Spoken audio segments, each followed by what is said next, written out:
Hey guys, welcome back with me again in this channel. On today's tutorial, I'm going to show you how you can remove anything from videos or photos using this remove unwanted object apps. So you just need to find the apps on your Play Store and then open it.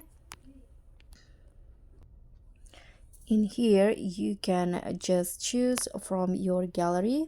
You can choose the photo or videos that you want to remove an object with. So for example, in here, I'm going to choose this photos right here and I want to remove an object here. You can adjust the brush size and just brush it off the items that you want to remove.